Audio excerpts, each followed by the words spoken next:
Okay, how's everybody doing this evening?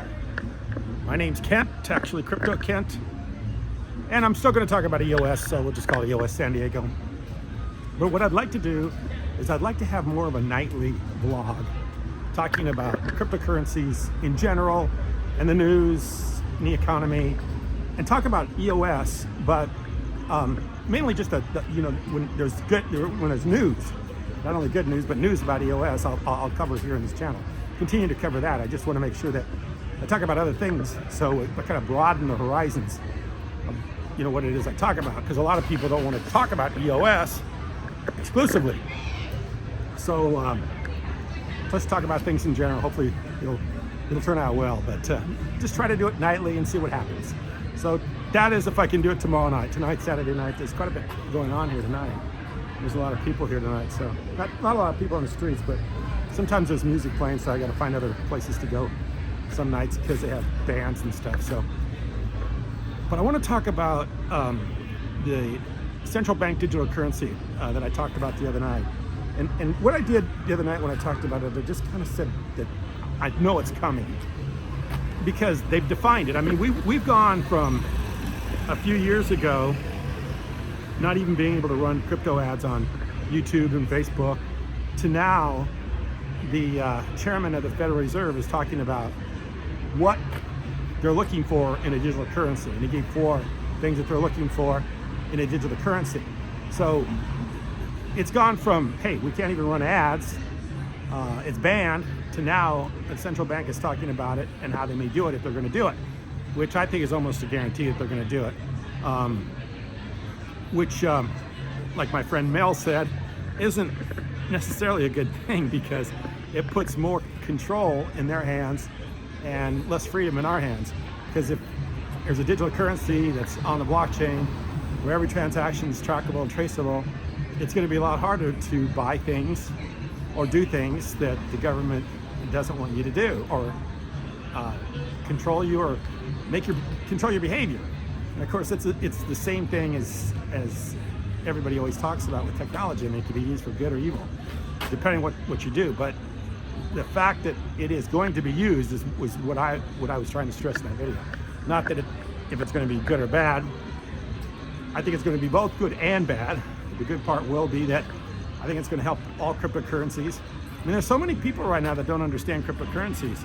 I always think of this video that I watched with Jim Rogers. If anybody knows who Jim Rogers is, he was one of the founders of the Quantum Fund. If you don't know what the Quantum Fund is, you probably heard of a guy by the name of George Soros. So George Soros and Jim Rogers were the founders of the Quantum Fund.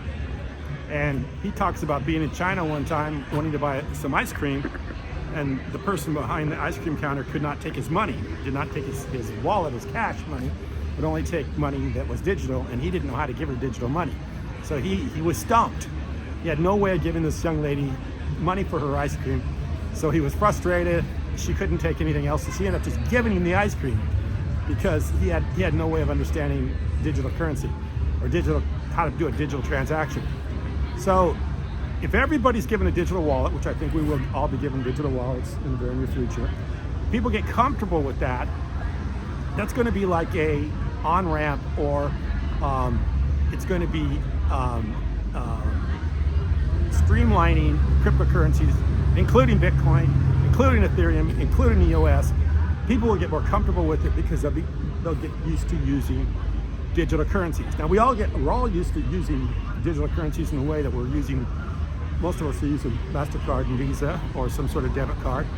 And it took time for that to people get used to that. I remember the first time my parents got a card in the mail. They actually threw it away because they heard that it was bad money, because they charged interest for it, so they didn't even use it. So it was a number of years before my parents started even using any kind of MasterCard or Visa. But towards the end of their life, they started using it more. But in the beginning, they didn't use it very much at all. Because I remember when I was a little kid, they actually got it in the mail, and I took the thing and started playing with it, bending it back and forth. And then they said, well, we don't want to use that. And then they got mad at me because I ruined it by bending it back and forth. So that's how come it's stuck in my memory that they didn't want to use it. Because I took the first card and played around with it as a kid and bent it back and forth and ruined it. And they were pretty upset with me for doing that. But it just goes to show you that people don't always accept technology right away. They got to be kind of introduced to it in a way that they don't have any other choice. And I think that's what's going to happen here with the digital currency, the central bank digital currency. Central bank digital currency. You will have to use it, and I think when people get used to using it, then they'll find out there's a lot more. There's it's gives them.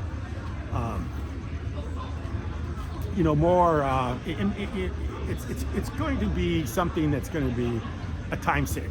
It's going to be rather than making out a check or waiting for a check to clear or going to a bank, deposit money. You can do it all over your cell phone. I think over a period of time, people will start to get used to it, and the technology will become adopted for that reason. So for that reason, I think you will see digital currencies. I think it will help all digital currencies because people will get used to using them. And I think that will be something that will help Bitcoin, Ethereum, and EOS. Of course, the three cryptocurrencies I follow. Bitcoin, Ethereum, and EOS. Because I think those are going to be the three that are going to be around for a while. Bitcoin simply because it's a store value. Ethereum and of course EOS because those are both smart contract platforms. That Ethereum being the first one to market. So that probably will be the one. Of course, we got Vitalik with Ethereum. So of course that will be the one people like to use because Vitalik, and of course they were the first to market. They were the first one to be used, the first adopter. So plus they've gotten a waiver from the Securities and Exchange Commission, and then of course EOS. EOS has a waiver from the Securities and Exchange Commission, and of course Bitcoin's been around long enough that I think they're pretty well established. Those are the three I watch. Those are the three I will continue to maintain some interest in, and talk about on this channel. Those are the three that I think are the players right now. So.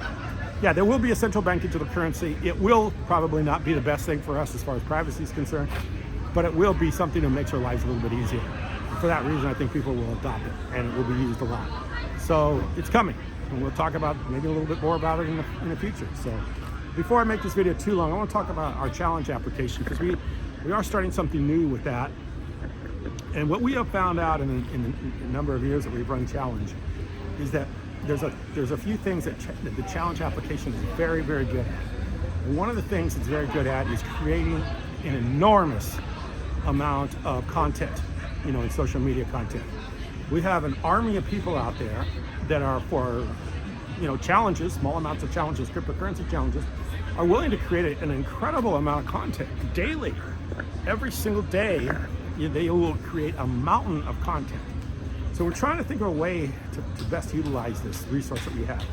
This incredible amount of people that want to, around the world, have access to computers, have access to cell phones, that enjoy creating content and want to do it for some cryptocurrency. And that's how we establish these challenges. And we've realized that we're very efficient in creating content. So I'm gonna put the link below. We're gonna create a way for you to leverage that technology, leverage that resource, that endless amount of content that you can create for your business, for whatever you want to do, for your social media, whatever you want to do. We can create that content with the people that we have, very inexpensively. So we're going to just do a one-time thing, and this is the way we'd like to do it. We'd like to say, we'd like to have just a one-time charge once a month. I think $39.95 is what Chase has decided on that.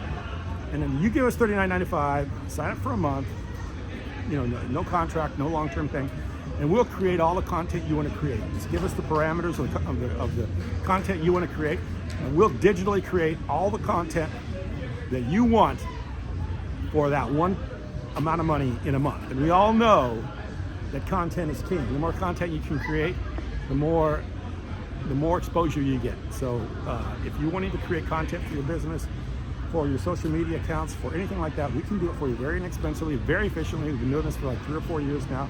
We've created enormous amounts of content for a lot of people with all the challenges, the thousands and thousands of challenges that we've made. And we want to do it for other people too, because it's obviously we have resources, people want to work, people want to create content, they like doing it, they're willing to do it for our challenges, the amount that we drop for challenges. So we're willing to do that for whoever else wants to do it. So I'm going to put the link below to this thing. It's only for $39 a month.